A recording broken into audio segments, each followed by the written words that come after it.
नमस्ते दोस्तों, मनमोहक हिंदी कहानियाँ चैनल में आप सभी का स्वागत है। आज की हमारी कहानी है सच्चे मन की कामना। आपको हमारी कहानी पसंद आती है तो वीडियो को लाइक और चैनल को सब्सक्राइब जरूर कीजिएगा। मैं अपने हाथ में किताब लिए इधर उधर देखे जा रही थी क्योंकि वह मेरे हाथ में किताब पकड़ाकर गायब हो चुका था, या यूँ कहें वह कहीं छिप गया था, वहाँ से दूर भाग चुका था। शायद मेरी मति मारी गई थी जो मैंने उससे किताब ले ली थी। सच कहूँ तो वह काफ़ी समय से मुझे इम्प्रेस करने में लगा हुआ था, हालांकि कभी कुछ कहा नहीं था।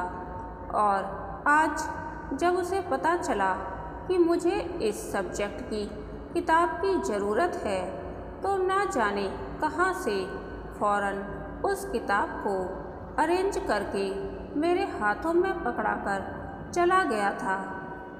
मैंने उस समय तो वह किताब पकड़ ली थी, लेकिन अब उसके छिप जाने या गायब हो जाने से मेरा दिमाग बहुत परेशान हो रहा था। कुछ समझ ही नहीं आ रहा था कि मैं क्या करूं। मैं इस तरह परेशानी की हालत में ही उस पार्क में पड़ी हुई एक बेंच पर बैठ गई।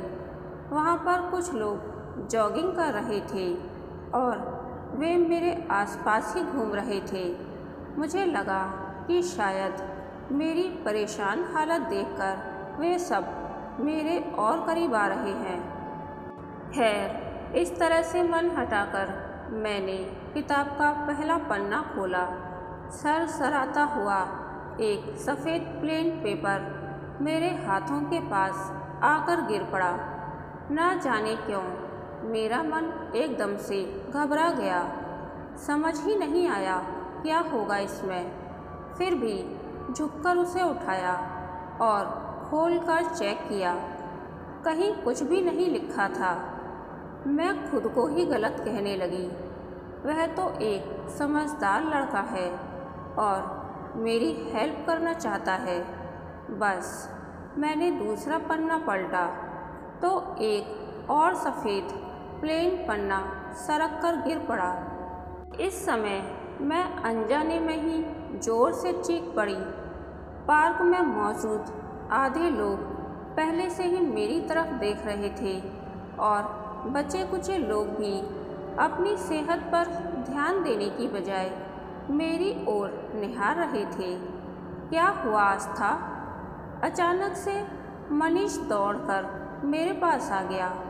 वह मेरे चीखने की आवाज़ सुनकर काफ़ी घबराया हुआ लग रहा था। कुछ नहीं, बस इस घास के कीड़े से डर गई थी।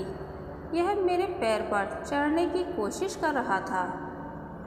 उसने घास पर चल रहे हरे रंग के एक छोटे से कीड़े को दिखाते हुए कहा, तुम बहुत डरती हो आस्था। इस नन्हे से कीड़े से ही डर गई। देखो, वह तुम्हारी जरा सी चीख से कैसे दुबक गया। मनीष मुस्कुराते हुए बोला। आस्था भी थोड़ा झेंपते हुए मुस्कुरा दी। तुम अभी तक कहाँ थे मनीष? मेरी एक चीख पर दौड़ते हुए अचानक कहाँ से आ गए? अरे पागल, मैं तो यहीं पर था, जॉगिंग कर रहा था। ओह, तो क्या तुम यहाँ रोज आते हो? हाँ, और क्या? तुम्हें क्या लगा आज तुम्हारी वजह से पहली बार आया हूँ? नहीं नहीं, ऐसा नहीं है, मैंने यूँ ही पूछा। चलो, अब मैं घर आ जा रहा हूँ। तुम आराम से इस किताब को पढ़कर वापस कर देना। मनीष बिना कुछ कहे वह रुके, वहाँ से चला गया। कितना बुरा है मनीष, बताओ। उसने एक बार भी यह नहीं पूछा कि तुम साथ चल रही हो। उसे ऐसा महसूस हुआ जैसे वह किताब देकर उस पर कोई एहसान करके गया है। मैं उदास हो घर की तरफ वापस चल पड़ी। मन में उसके लिए न जाने क्या क्या सोच रही थी और वह एकदम से उसका उल्टा ही निकला। घर आकर भी बिल्कुल मन नहीं लगा। कमरे में बेड पर लेटकर उसके बारे में ही सोचती रही। आखिर ऐसा क्यों होता है? क्या है यह सब? मन उसकी तरफ से हट क्यों नहीं रहा? क्या वह भी मेरे बारे में सोच रहा होगा? ओह, यह आज मेरे मन को क्या हो गया है? उसने हल्के से सिर को झटका दिया, पर दिमाग था कि उसकी तरफ से हटने का नाम ही नहीं ले रहा था। चलो थोड़ी देर माँ के पास जाकर बैठती हूँ। अब तो वे स्कूल से आ गई होंगी। थोड़ी देर उनसे बातें करूँगी तो उधर से दिमाग हट जाएगा। वह माँ के पास आकर बैठ गई। तुम आ गई आस्था बेटा? हाँ माँ। बेटा, एक कप चाय बना लाओ। आज मेरे सिर में बहुत दर्द हो रहा है। स्कूल में बच्चों की कॉपियाँ चेक करना बहुत दिमाग का काम है। वह बिना कुछ बोले चुपचाप किचन में आकर चाय बनाने लगी। 2 कप चाय बनाकर वापस माँ के पास आकर बैठ गई। लेकिन आज माँ ने कोई बात नहीं की। उन्होंने चुपचाप चाय पी और आंखें बंद करके लेट गईं। शायद वे आज बहुत थकी हुई थीं। आस्था वहाँ से उठकर अपने कमरे में आ गई। इसी तरह 10 दिन गुजर गए। आज कॉलेज में फेयरवेल पार्टी थी। येलो कलर की साड़ी पहनकर वह कॉलेज पहुंची। वहाँ सब उसे ही देख रहे थे। उसे लगा आज तो पक्का मनीष उससे बात करेगा। लेकिन पूरी पार्टी निकल गई, पर मनीष ने एक बार भी उसकी तरफ नज़र उठाकर नहीं देखा। अब सच में उसे बहुत गुस्सा आने लगा था। गुस्से और रोने के समय अक्सर आस्था के चेहरे पर लालिमा आ जाती है, जो उसकी सुंदरता में इजाफा कर देती है। वह यूं ही कॉलेज गेट से बाहर निकल कर आ गई। अचानक से लगा कि कोई उसके पीछे आ रहा है। कौन हो सकता है? मन में थोड़ी घबराहट का भाव आया और दिल तेजी से धड़कने लगा। वह एकदम से आस्था के सामने आ गया। ओह मनीष, तुम? मैं तो एकदम घबरा ही गई थी। उसका दिल वाकई में घबराहट के कारण तेजी से धड़कने लगा था। वह कुछ नहीं बोला। फिर थोड़ी देर ऐसे ही खड़े रहने के बाद एक खूबसूरत सा लिफाफा देते हुए कहा, यह सर ने आपके लिए भिजवाया है। क्या है इसमें? आपकी ड्रेस के लिए शायद बेस्ट कॉम्प्लीमेंट्स है। उसके चेहरे को पढ़ते हुए लगा कि वह सच ही कह रहा है, क्योंकि उसके चेहरे पर कोई भी भाव ऐसा नहीं था जिससे लगे कि वह मजाक कर रहा है। उस वक्त अचानक से उसके मन में यह ख्याल आया कि यह अपने मुंह से नहीं कह पा रहा तो शायद लिख कर दिया हो। आस्था, अगर तुम कहो तो आज मैं तुम्हें तुम्हारे घर तक छोड़ दूँ।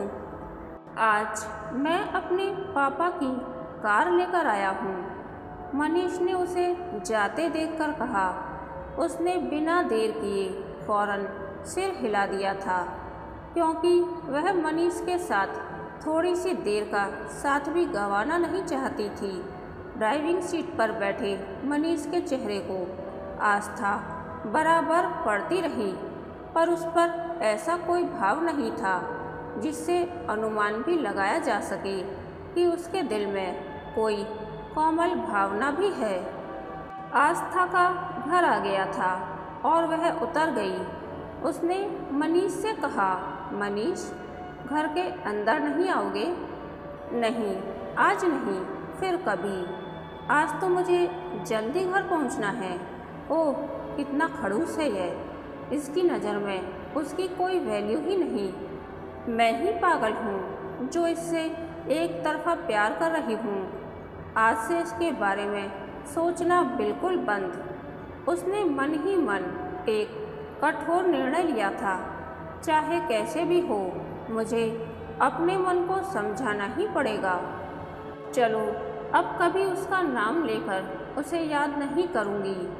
मैं मुस्कुराती गुनगुनाती अपने कमरे में आ गई। आईने के सामने खड़े होकर खुद को निहारा।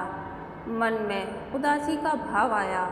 उसकी वजह से ही तो इतना सज संवर के गई थी। खैर अब छोड़ो। उसने हाथ में पकड़े लिफाफे को बेड पर रखा और कपड़े चेंज करने के लिए अलमारी से कपड़े निकालने लगी। चलो पहले इस लिफाफे को ही खोल कर देख लूँ। सर ने न जाने क्या लिखा होगा। बेमन से उसको खोला। उसमें से सफ़ेद रंग का प्लेन पेपर निकलकर नीचे गिर पड़ा। ओह, यह तो मनीष की बदतमीजी है। आज उसे फ़ोन करके कह ही देती हूँ कि उसे इस तरह का मजाक पसंद नहीं है। गुस्से में आकर वह फ़ोन मिला ही रही थी कि लिफाफे के अंदर रखे एक कागज़ पर नज़र चली गई। वह निकालकर पढ़ने के लिए खोला ही था कि मम्मी के कमरे में आने की आहट सी हुई। मम्मी को भी अभी ही आना था। बेटा, ज़रा मार्केट तक जा रही हूँ, कुछ मंगाना तो नहीं है? नहीं मम्मी, कुछ नहीं चाहिए। चलो ठीक है। मम्मी के जाते ही उसने उस पेपर को पढ़ना शुरू कर दिया। प्रिय आस्था के संबोधन के साथ शुरू हुआ वह पत्र तुम्हारा मनीष के साथ खत्म हुआ। उसके बीच में जो लिखा था वह उसे खुशी से झुमाने के लिए काफ़ी था। वह भी मुझे उतना ही प्यार करता था। वह भी मेरे लिए इतना ही बेचैन था। वह भी कुछ कहने को तरसता था। वह भी मेरा साथ पाना चाहता था, लेकिन मेरी ही तरह इस डर का शिकार था कि कहीं मैं मना न कर दूं, उसके प्यार को अस्वीकृत न कर दूं। वाकई वह मुझे सच्चा प्यार करता है, तभी तो कभी उसने मेरे हाथ तक को एक बार भी टच नहीं किया, वरना कितने मौके आए थे। वह खुशी से झूम उठी। एक बार खुद को आईने में निहारा और अब वह खुद पर ही मोहित हो गई और उसके मुंह से निकल पड़ा, आई लव यू मनीष। उसकी आँखों के सामने मनीष का मुस्कुराता चेहरा था और अब वह शर्मा के अपनी नज़रें नीचे की तरफ करके ज़मीन को देखने लगी थी। आखिर उसके सच्चे मन की कामना भगवान ने स्वीकार कर ली थी।